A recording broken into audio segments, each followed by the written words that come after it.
Is there a danger that this just sounds tokenistic and, frankly, it's a little bit insulting to the women, that the only way any of you can win this is if Keir Starmer goes, there you go, rather than winning in your own right? Or does Jess Phillips have a point?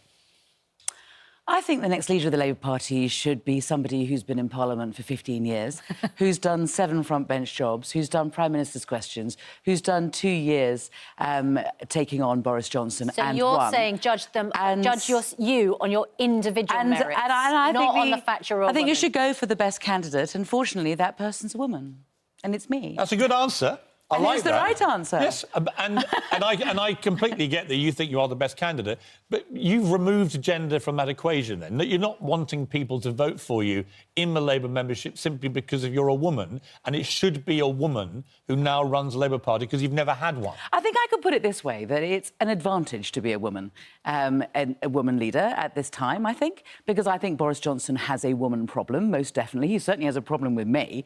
And so I think that the party should think about that.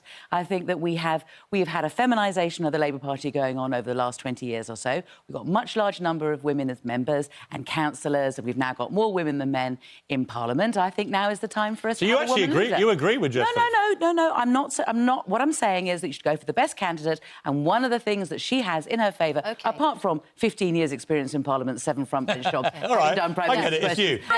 Is also, actually, the other advantage I have is that I'm a woman. OK, if and at the moment, you know, I know you're trying to garner support, but at the moment support isn't overwhelming in your case. If you were knocked out, Jess was knocked out, Lisa and Andy was knocked out, and it was a choice between Keir Starmer and Rebecca Long-Bailey, who would you go for? I'm not getting into this. I'm in this to win it. I'm in this to win it. Presumably, the answer would be, I would go for the best candidate, or would you go for Rebecca Long-Bailey because she's the woman? I would go for the best. I would go for the best candidate, and part of the equation, obviously, would be, as I have said, I think it's an advantage to be a woman, but I also think it's an advantage to be experienced and to be articulate, to come from the heart of the Labour Party, to have been a member for more than 40 years, you know, to have been an activist throughout the time, to be a committed trade unionist, don't they, on the shadow front Not bench? as much as obviously not as much as I. What is interesting about you? But what I'm trying to test is whether you would put being a woman ahead of your principles.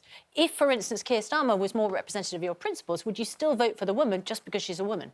No, what I've said is that I think that it's an important element, and I think it's a positive thing, being a woman in the contest at the moment, because we haven't had a woman leader, because the party is being feminised, and because, quite frankly, Boris Johnson has a problem with women, and once a week he's going to have to meet somebody across the dispatch box, and if he meets somebody who is experienced, who knows what they're doing, who's battle-hardened, and is articulate, and has taken him on before, frightens the life out of him, then I think it's probably an advantage to have it me, and I'm a woman too. You've had an extraordinary path to get here, I think, in terms of your life story. When you were young, your parents divorced when you were young, and your mother took you and your siblings out of the family home, and No, the bailiffs chucked us out.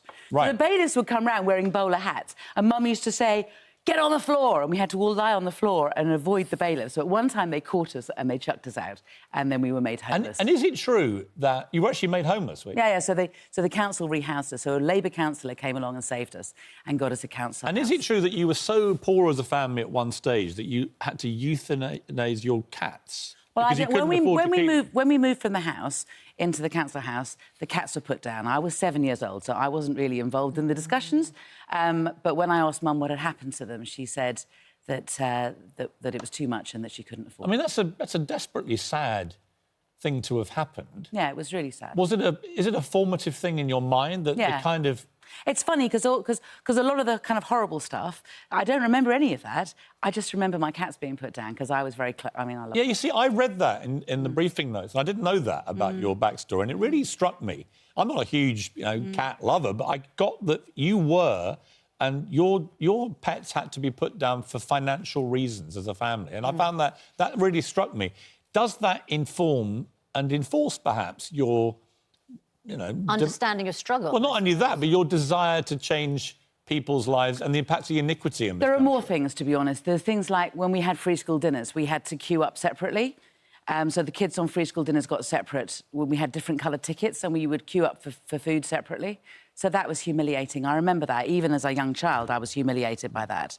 I was humiliated by the low expectations. I mean, my careers teacher, when I asked him what I should do with my life, said that I could always visit people in prison.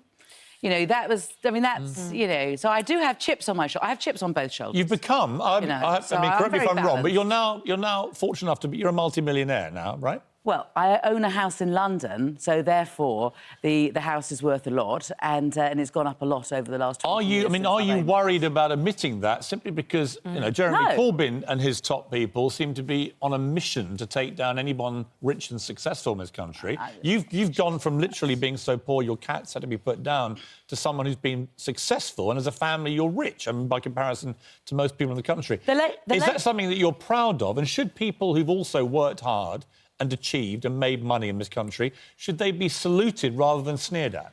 The Labour Party should be about ensuring that we have a safety net, because what happened to me and my family could happen to any family. Someone could get ill, someone could die, you could lose your health, anything could happen. The rug could be pulled from under you. There has to be a safety net where whole families don't fall through and end up on having to go to food banks, you know, being made homeless. I mean, I get families coming to see me now in exactly the same circumstances my family was in, and there isn't a council house for them. So that's why, you know, that's one big thing. But the other big thing about the Labour Party is we have to be the party of opportunity. So we have to be there to give everybody a leg up so everyone gets an equal chance. And of course, when people do well, we should celebrate that. But if your next question is, should we be taxing them? Of course, if you have broader shoulders and you can afford more, then you need to be making more. You need to be making more rates in this to pay for that very safety but the tax rates in this country, many people think the tax rates are fair, and if you earn good money in this country, you pay a lot of tax. I mean, would you, if you were the Labour leader, would you be campaigning for the wealthier elements of this country to be paying more tax than they currently are? The tax rates have changed under 10 years of the Tories, and people who own the most are actually paying less in terms of the percentage, you know, so tax rates have gone down. Tax rates on big companies gone down. And if you look at us... So you put them back up? Yeah, so I put them back up to make them the average of rich countries around the world. We actually paid less. I mean, of course, a rich person pays more tax than a poor person because they have more money, you know, but in terms of their proportion of their income... And the tax rates are higher. Yes, but they have more money to begin with. I mean, if you earn £300,000, you know, then yes, you should be paying more tax than someone on £30,000 because we all need that safety net to be there and we're all in this together. Okay.